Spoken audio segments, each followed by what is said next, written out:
Alright, so let's begin. Today's episode, even though I knew I said I was going to take a break, is going to be about YouTube, being a YouTuber. So for all you aspiring YouTubers living overseas, let me tell you some of the pros, some of the cons, and some of the thoughts that I've had since I started this channel. It's been 12 years that I did it. When I was in college, I started this channel. It used to be for a game called Total War, Warhammer 2. And yeah, it was a strategy game. It allowed for me to use critical thinking and analytical, all those parts of your brain that keep you sharp. It's like chess. So it's not just exercising of the body, but also of the mind. It turned out to be that I was really good at this game. Really good. Got so good that I became rank 1 on ladder. Ooh, some big achievement, right? But yeah, I noticed though that there was a audience for that kind of content.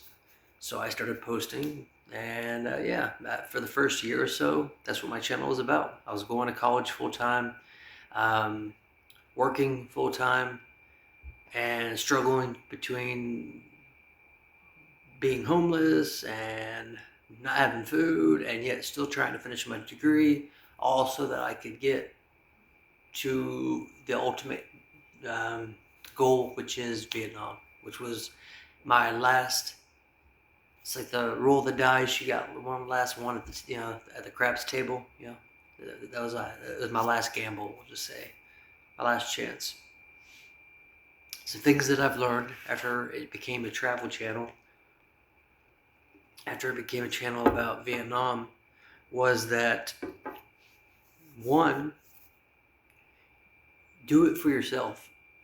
That is the number one thing that you have to keep in mind when you're making a YouTube channel, is that it has to be for yourself.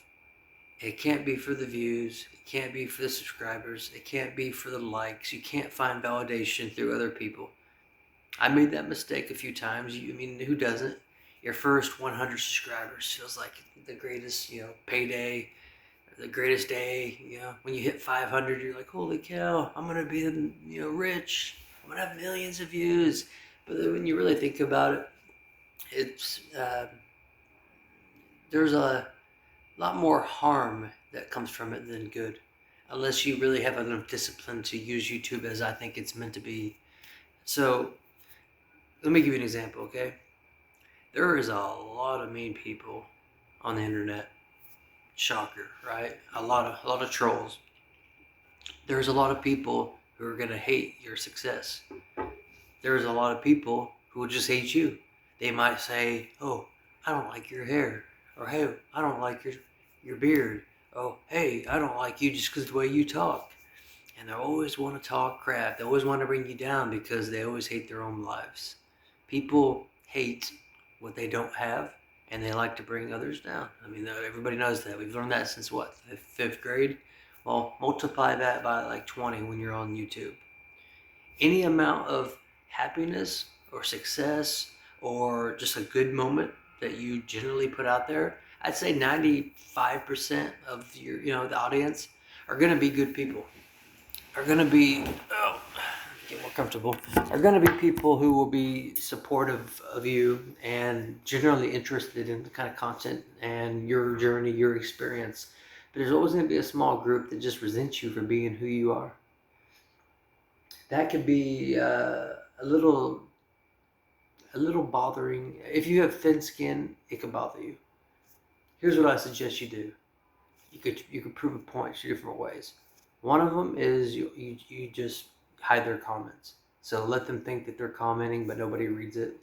And then also block certain words. So any words that you find disrespectful, you go into your community tab, permissions, and there's a thing, and you can write words. So they could talk all the crap they want.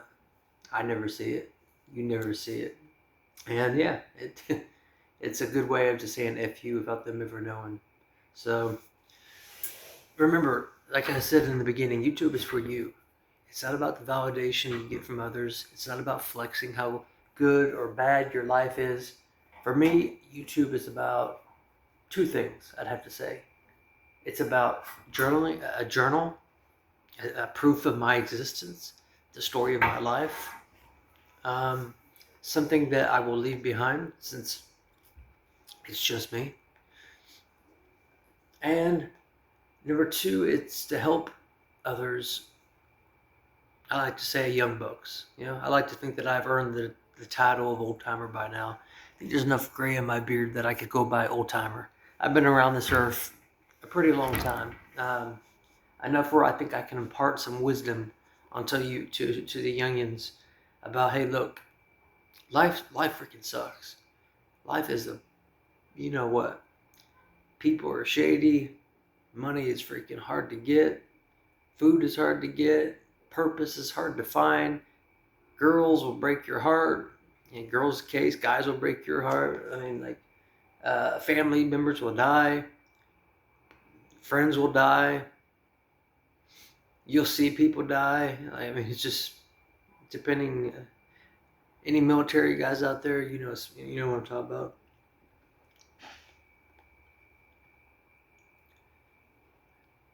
It's a way to impart wisdom. It's a way to say, look, this is what is maybe not working for me, so I would suggest you don't do it. Or, hey, maybe this take a right turn on this direction of life, on this path of life, and maybe it'll help you like it helped me.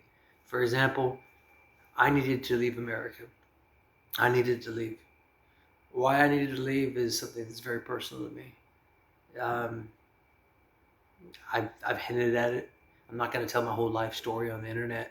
It's not the point of what this channel is about. But for me to find a sense of a reason to get up in the morning, a reason to find some kind of meaning, to try to find, not a keyword find, okay, some kind of healing from the things that I saw, the things that I had to do, the scars that I carry internally. Um, Sometimes you just have to get away. And in my case, it was literally going to the farthest side of the world. It was literally me going to the globe, spinning it, and just close my eyes. Boom. Okay, so we have it's Southeast Asia. So let's look at Korea. Let's look at Vietnam. Let's look at Thailand. It's all that. And thank God it was Vietnam. Thank God it was Vietnam, because Vietnam is the special one. You actually have to freaking work and want and strive and suffer. And when I mean suffer, I mean that in a good way. For example, like, it's not easy to live in Vietnam as it, like, say, South Korea, where everybody's speaking English mostly. I've been to Seoul, and it was very westernized. I've been to Thailand, and again, it's a lot more easier just with the visa requirements. Back on point. I escaped. I ran. I left. It was my dream. It was my last hope. You come to the other side of the world, and then my YouTube channel is documenting that. Now, what do you think that we document? What is YouTube? Okay, I know these are rhetorical questions, but what do we do on YouTube? Do we post our worst days? Do we post the days where we feel nihilistic and where we're feeling like there's no point to life? And no, you don't put that out there. You don't put your dirty laundry out for. I like to think that YouTube is meant to try to inspire, or to try to document some of the better days that you have, so that you could go back and look and remember, yeah, there was a few good days. There was a few good moments. As you get older, and let me tell you, it happens. I made a video recently, some of the things I regret the most after 5 years of being in Vietnam. And the number one, so if you watched all the way to the end of the video, it was talking about my family. How time passed faster than I even realized, to the point where I was so wrapped up just trying to survive, living off one banh mi a day, dealing with these lying HR pieces of shit,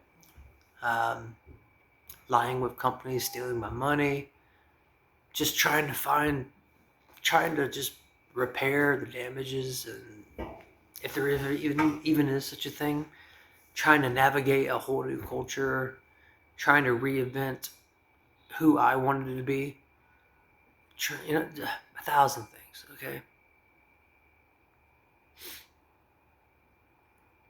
Vietnam is the one I picked, and yeah, it's my channel has been to document the good days of that, the memories of that. I don't put my dirty laundry for the most part. There is a few videos where I've shown you what, hey, this is what it looks like when you're broken down. But time, being apart from family, that is the thing that hurts the most. And let me give you an example of something that happened today that it really struck me like a bolt of lightning. This thing was, it was like Mike Tyson just boomed me right in the jaw as I woke up. So right now, as you're watching this back home, I'm 12 hours in the future. So if you're in Vietnam, if you're on Eastern time, depending, so it'd be like, yeah, Indiana, Ohio, Kentucky, stuff, states like that. Um, I get a picture from my family, from my grandmother, and it's an older picture. I'd say maybe 3 months old or 3 months old, back a birthday celebration, and it had a few of my family members in it, and everybody was older. Like, everybody looked different. The same way that when you look in the mirror, right, you don't see yourself changing. I don't see every day this getting more gray. When I was when I had gained weight, I hadn't seen myself. I used to be 220 pounds, and now I'm down. I dropped down to 170. Then I was at one point. I was at like 159 at one point when I was like doing really bad. I've kind of been fluctuating, but trying to do better. That's all you can do in life is better. But back on subject, seeing my family, seeing them get old, you realize that there is nothing that F's you more than time. There is nothing more that will screw you over than time. And like I said in that video that was like 30 something minutes long, which I don't expect many people to watch. I know it's a very niche part of my audience that watches those long formatted videos, but you have to be willing to lose that, to sacrifice that with your family. Now, don't get me wrong. You get the blessing from your family to say, hey, look, if your dreams, or for you to try to find some kind of inner peace, or for you to just, be able to go on the next day and just not totally just, I have to speak very vague, but if you catch the point what I'm trying to say, if you need this so that you can keep going, then we understand. But then when you see your family and you see what 5 years, has done to yourself and to them, and how everybody's getting older, how many birthday parties you've lost, how many Christmas parties you've lost, it is a humbling, sad, beautiful feeling when you see them. But my God, is it so sad. I saw my father in the picture. Strong man, great man. Had his beard. So proud to say that's my dad. Yeah, I think back, it's like a lifetime of lessons, hard lessons. My dad never, the old man, I guess I could call him that now. The old man, he never held back when it came to giving life lessons that, hey, there was no patting on the head. It's okay. Like, no. You get your shit together. But seeing him, he's all gray. The old man got all gray, but he's still strong. Still has this aura of power about him. He just radiates wisdom. radiates a man who is, who has done so much in his life that I could only dream to do. Radiates, I've always said my father is my hero for a reason. I see my grandmother. You know, my grandmother's an angel. I know that sounds cliche, but I'm convinced she is an angel. There has never been a woman I've ever met. There's never been a soul that I've never met. There's never been a person that I've ever met with a heart of kindness, generosity, optimism, faith,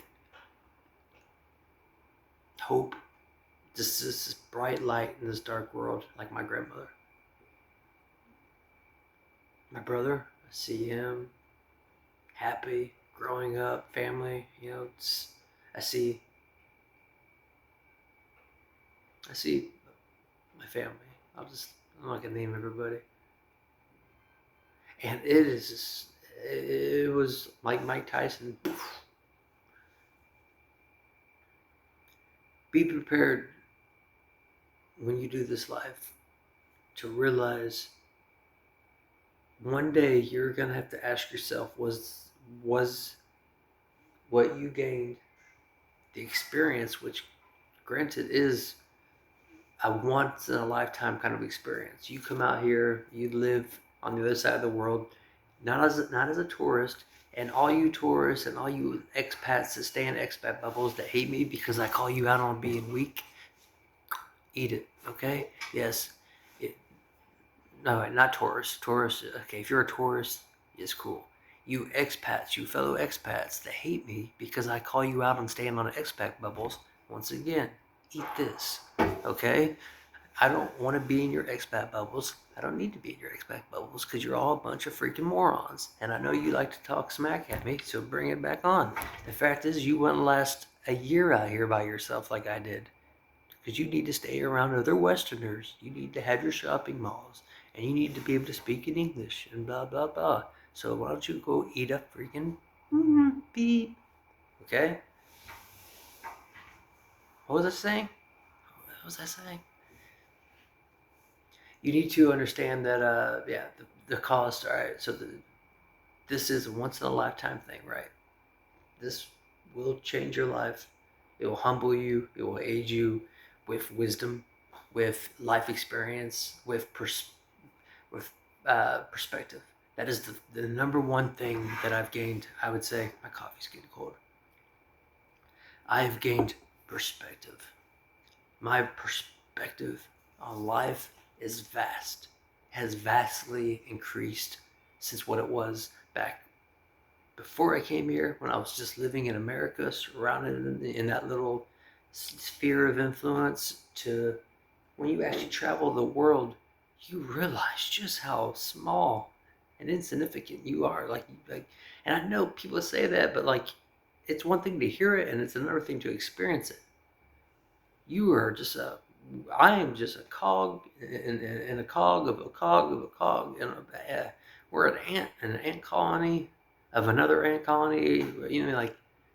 In the big picture of things, we are so insignificant. Like, my gosh, you are a drop in the ocean. I mean, when I say you, I'm including myself. It makes you wonder, what impact can you possibly have on this world? That this chaotic, crowded, loud, noisy world. What kind of impact can you actually have? And then you think of people like I like philosophers, so Jung, think of Freud, or you go into physicist, Einstein, Oppenheimer. Um, One of my personal favorites. What's his name? The guy who's paralyzed. Gosh, not Christopher Reeves. He wrote a book, something about everything. The story about everything. What's that guy's name? The astrophysicist. God, I can't believe I'm forgetting him. He's one of my favorites. He's still alive, or he might have died. Stephen Hawkins. Stephen Hawkins. Michio Kaku, another really great astrophysicist that I look up to. You know, you see these men, these scientists who, yeah, well, they are a drop in the ocean bucket of life, yet they achieve and they're remembered and they do great. Elon Musk,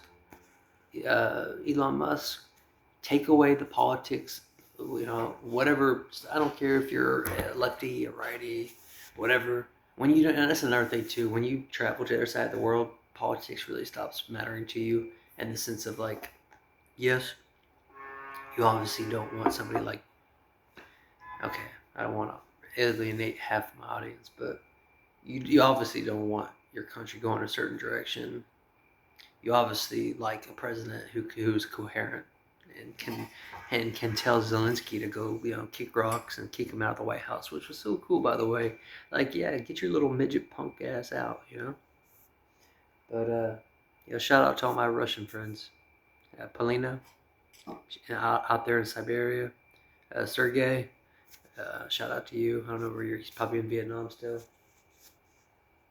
Much love to Russia. The Russian people are good people, but I'm getting way off topic. Okay. Um, time, the price you pay. Uh, Let me try to rewind myself. With family, time, realizing that, okay, that's what I was talking about. The vastness of my what did I say? Perception, not perception. My yeah, my perception, not my perspective. God, my knowledge, my brain is so messed up. My perspective. There we go. Sorry, I'm not drinking this coffee.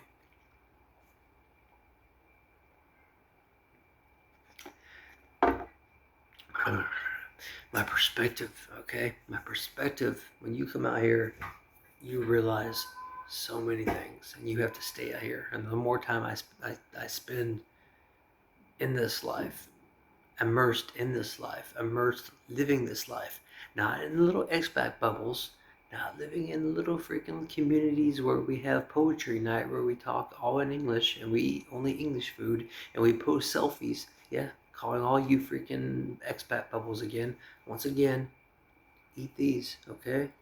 Yes, I am better than you. And if you think you could survive 5 years up in the tier 4 cities in the north parts of Vietnam like I did, all by yourself for half a decade, go ahead, try. Remember, you're the only one who speaks English. Remember, you're the only one who can do this and that. Like, you ain't nobody to call when you freaking get hurt. You have a motorcycle wreck. Better learn Vietnamese, son. You feeling lonely? Huh? You better get used to listening to people speak that you don't understand the language. Better get used to writing. You better make a YouTube channel. You feel like shopping? Well, you better learn how to shop and market and wear the same clothes for days on end. You might have 2 outfits. And that's not to say that there ain't clothes, but there ain't clothes that fit you if you're a bigger guy. Yeah. So there ain't gonna be no Gucci, Prada, and Ralph Lauren, Polo, whatever you freaking punks wear. I have a disdain for expats who do bubbles, and they talk so much smack. And seriously, it's like, look, man, you hate me because you hate me. I got that from James Franco, from This Is the End. They hate me because they hate me. But trying to be get back seriously though, on a more serious tone. Um, Life, the pursuit of knowledge, you know, the American dream, right, is the pursuit of happiness. I very much believe that life is a pursuit of happiness. The American promise is that you are entitled to that. Life, liberty, the pursuit of happiness. Well, my pursuit of happiness, I think, should be an asterisk next to it. It should be the pursuit of trying to heal. For me, it requires putting myself in some of the most challenging, hardest, alien places in the world. And I've only yet just begun. I've only yet just begun the challenges that I'm willing to put myself into.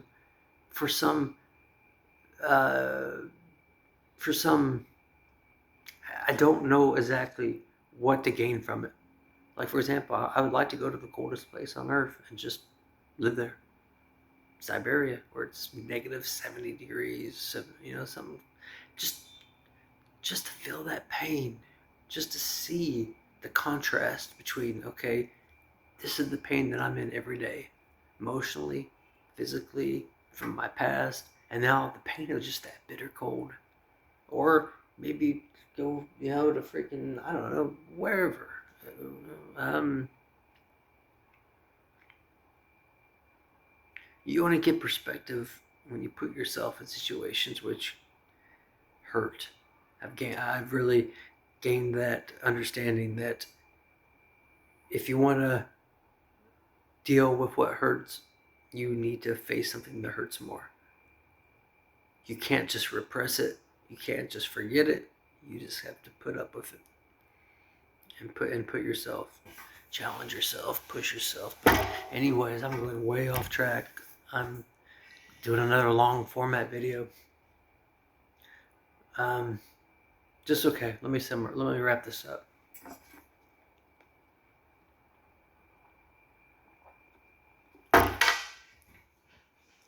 One day, I'm going to be judged either by a creator or myself. Was it worth it? Was there a deeper understanding? Was there catharsis? Was there healing? Was there the perspective gained? Was the wisdom gained? Was this, all these tools that I've acquired by living and learning, adapting, assimilating, you pretty much become a chameleon. Was it worth watching my family grow old? Missing that time. And what happens one day when I get that phone call? You know what phone call I'm talking about, right? That phone call. Hey, we got some bad news. So and so has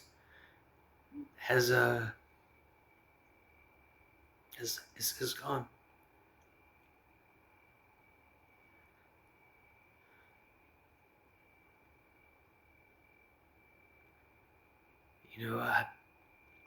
I've seen a lot of people die.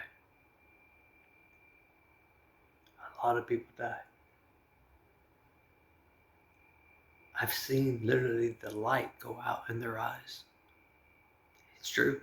There is a light. There is some kind of consciousness. There is some kind of intelligence that goes when somebody dies.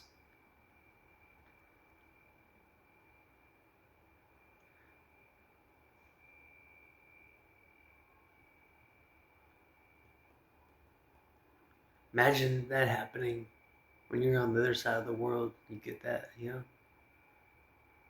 And then when you have to go in front of their tombstone and gravestone and ask and wonder, will you forgive me? Or are you proud of me? Are you proud of me that I had the courage to do this? Because if I didn't, I don't know if I'd still be here. I'd be homeless somewhere on the streets, or who knows. Are you proud of me? Or did I secretly hurt you by not being in your life? I ever lose my family, my grandma, my grandfather, my dad, brothers, like life is, anybody, nobody's replaceable. But I always said that I wanted to be first so that I wouldn't have to, I would be spared all that pain. Well, then I've had so many near close encounters myself, or my God, it's just so scary. So scary. Anyways, that's my video, 30 minutes. Make it any longer. Very few people. Maybe that's the point. Maybe that's good. You know, I recently made all my videos private and then turned it back on just to wipe it off from the algorithm, just to prove a point that it's not about the money. It's not about the fame. It's not about the views. It's not about the popularity. It is about sending a message. And I did. If you're wondering why my videos for a couple of days went private, I actually nuked my own algorithm. Every day I was getting more subscribers, and I just turned it all off. Why? Because.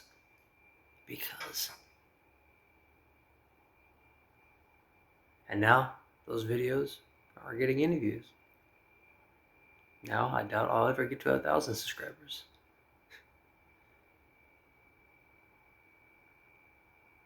Why did I do that? Well, now you know. It's just another thing that separates me. Am I pointing at me? Or am I pointing at me? Me. I take that back. I don't say it, but it separates me. I think it's just to prove a point. And it might be just a point in my own head. About what YouTube is supposed to be used for. And don't fall into the pitfalls of doing YouTube for the wrong reason. Don't try to find validation through YouTube.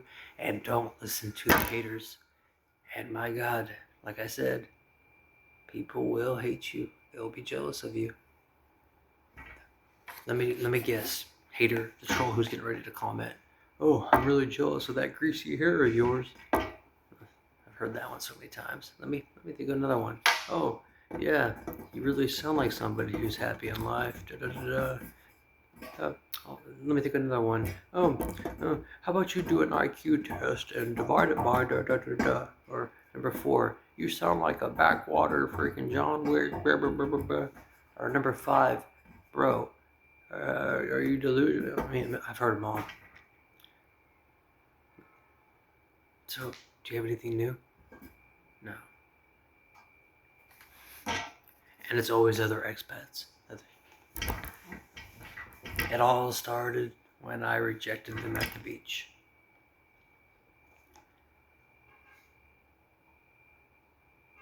If you can't tell, I'm baiting, these haters to reveal yourself so I can banish you, exorcise you from my life, my channel.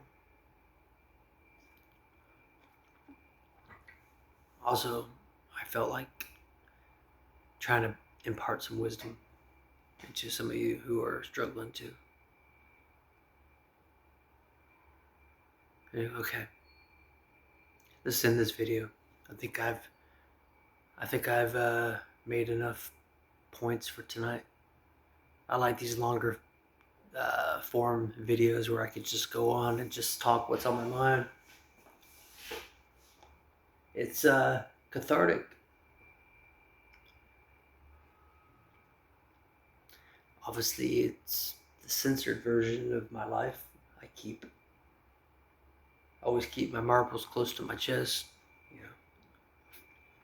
can't always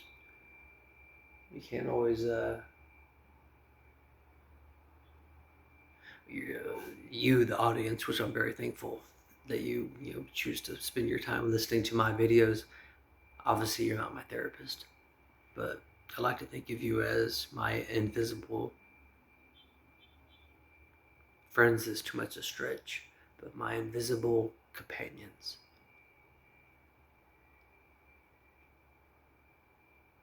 I have worth, at least to you, for 34 minutes that you watched. And that is a feeling of grateful that I'm thankful for. You could have watched any other channel, any other expat, any other person traveling the world, any other person who is trying to figure it out and gain perspective and purpose and healing in life, and yet you choose to listen to the ramblings of me. I'm grateful, truly grateful. So with that, come on and goodbye.